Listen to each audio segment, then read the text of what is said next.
이혼하려고 작정을 했구나. 이혼하려고.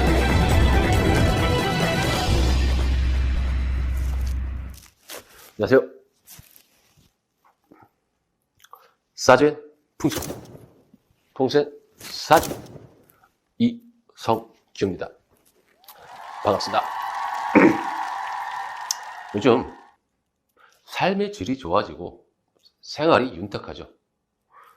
그래야 하다 보니 남녀가 좀 결혼을 기피하는 경향이 많이 있죠. 게다가 결혼을 안 하게 되면 저출산, 이러면 안 됩니다.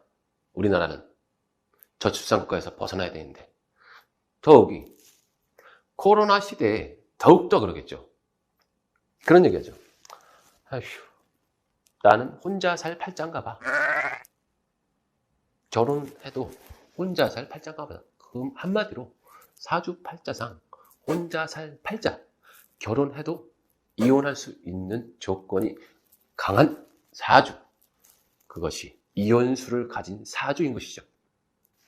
오늘은 어떤 내용을 하고자 하냐면, 명략적으로 남녀 사이의 결별수, 즉 이혼수, 명략적으로 이혼수가 갖고 있는 사주는 있습니다. 즉 사주 구성상 이혼의 수가 강하다는 거죠. 그만큼 이혼수가 많다는 겁니다. 사주상 이혼 확률이 높은 사람은 이런 인테리어와 이런 풍수 구조는 피해라, 절대 피해라 말하고 싶은 오늘의 주제입니다. 오늘은 어떤 것이냐? 절대 피해야 할 풍수, 인테리어 아니면 풍수. 연인의 운은 문과 창으로 들어온다. 저번에 언급한 적이 있죠. 부부 사이가 사는데 문고리는 떨어지고 문은 지저분하고 창은 먼지가 쌓이고 방충 많은 구멍이 뻥뻥뻥 뚫리고 창문 커튼은 너덜너덜해져 버리고, 그렇다면 이 부부 사이는 심각하게 안 좋을 수도 있죠. 특히 신혼부부의 경우 부부 침실의 커튼은 너무 화려하고 밝은 것은 권하지 않습니다.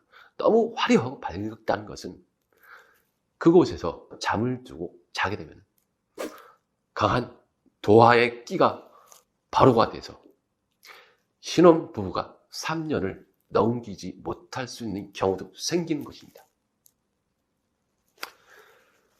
북쪽에 화장대는 아니 되고 머리밭에 화려한 꽃 그림, 꽃은 도화의 상징이죠. 머리 위에 스탠드 그리고 물 주전자를 같이 두게 되면 이런 소품 배치 자체가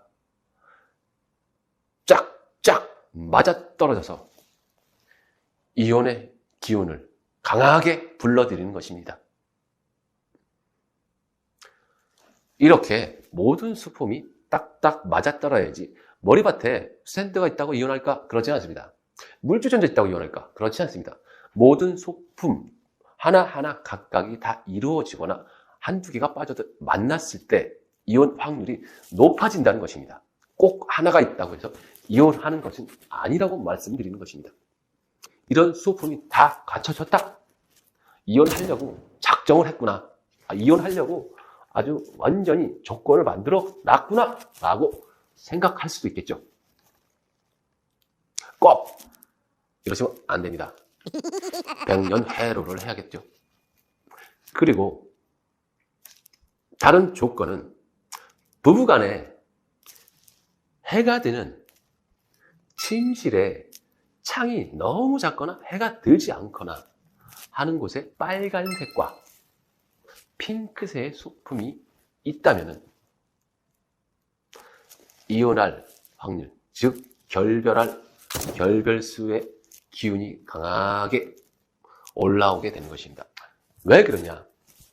부부의 침실은 햇빛, 즉 태양의 생기를 받아 부부의 침실이 생기를 받아서 아주 화려하고 깔끔해야 되는데 생기를 받지 못하고 따뜻한 생기가 없고 음침하고 어두운 음기가 있는 곳에 빨간색, 핑크색, 빨간색, 핑크색은 인위적인 화죠. 화의 색깔인데 음이 강한데 양이 있다. 그것은 무엇이냐? 강한 음 속에 양이 소멸되어 버리게 됩니다. 양이 없어져 사기가 되고 살기가 될 수 있다는 것이죠. 그렇기 때문에 창이 작거나 햇빛이 들지 않는 곳에, 침실이 있는 곳에 빨간색 소품 아니면 핑크색 소품이 있다면 그것은 권하지 않는 것입니다. 색깔을 바꾸든지 다른 것으로 대체를 해주시기 바랍니다.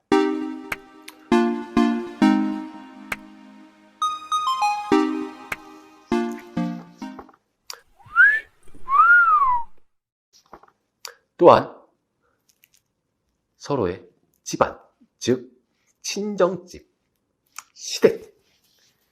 시댁의 기운이 흉지거나 강하게 충을 받는 곳, 그런 것이 되면 부부 이혼 확률이 높게 되는 것입니다.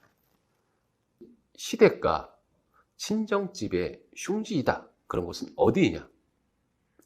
예를 들어서 흉지로 흉수를 받는 곳, 도로가 쭉 나 있는데 그 끝에 바로 시댁이나 친정집이, 주택이 있어서 도로에 충사를 받는 곳, 노충이라고 그러죠.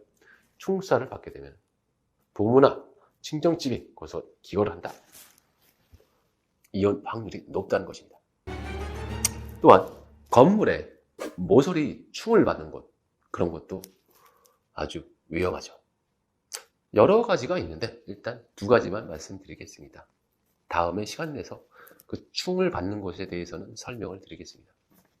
또한 부부 사이에 오행의 기운이 있는데 목, 화, 토, 금, 수 기운 중에 부부 중에 예를 들어서 금의 기운을 가지고 있습니다.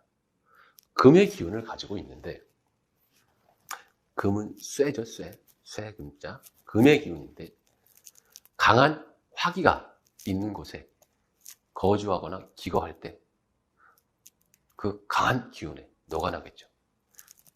예를 들어서 강한 화기가 있는 곳이 어디야? 라고 물을 수도 있습니다. 그런 곳은 관악산 아시죠? 관악산은 화기가 강한 걸로 잘 알고 계시죠? 관악산 줄기에 맥을 따라서 그곳에 거주를 한다. 금을 가지고 계신 분이, 금의 기운을 가지고 계신 분이 강한 관악산의 화기에 녹아나고 없어져서 소멸돼 버리겠죠. 그렇게 된다면 부부간에 이혼할 확률이 높다는 것입니다. 이혼은 대체적으로 당사자가 이혼을 하면은 자손도 이혼할 확률이 높습니다. 내가 이혼하는데 왜 자손도 이혼을 할까?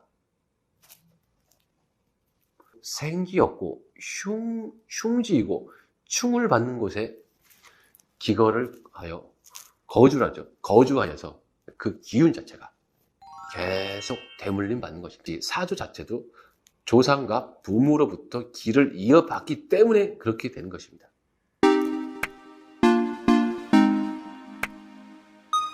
그것이 무엇인지 음택에서는 동기가문이라 하고 양택에서는 생기가문이라 하죠. 그만큼 부모로부터 물려받는 것이 좋은 것이냐 나쁜 것이냐에 따라서 달라지는 게 되는 것입니다. 따라서 말씀드리자면은 집안 풍수가 흉지에 있으신 분들, 나의 기운을 치는 곳에 사시는 분들, 그리고 이혼수가 강한 분들, 그리고 현재 부부 관계가 아슬아슬하게 사시는 분들은 말씀드린 인테리어를 한번 생각해 보시고 풍수적, 지리적 위치도 생각해 보셔야겠습니다. 내가 기거하는 곳이 흉지인지 아니면 이것이 길지인지는 잘 모르실 겁니다. 아마. 그런 것은 뭐 풍수사에게 상담을 받거나 그래도 하나의 방법이 되겠죠. 당장 바꾸십시오. 이런 것이 내 집에 내가 이혼할 팔자가 되면 안 되겠죠. 당장 이런 조건이 갖춰졌다면 당장 풍수 인테리어를 바꾸던지 아니면 풍수적 비보를 하시던지 아니면 흉주에서 이사를 가십시오. 모든 것은 병이 있으면 약이 있는 것입니다. 못 고치는 병도 있습니다만 병이 있으면 약이 있어 고쳐야 되는 것입니다. 그럼 도움이 되셨다면 구독을 꼭 눌러주시고 좋아요, 항상 알림 설정 눌러주시고 이상 사주엔 풍수, 풍수엔 사주 이성규였습니다. 감사합니다.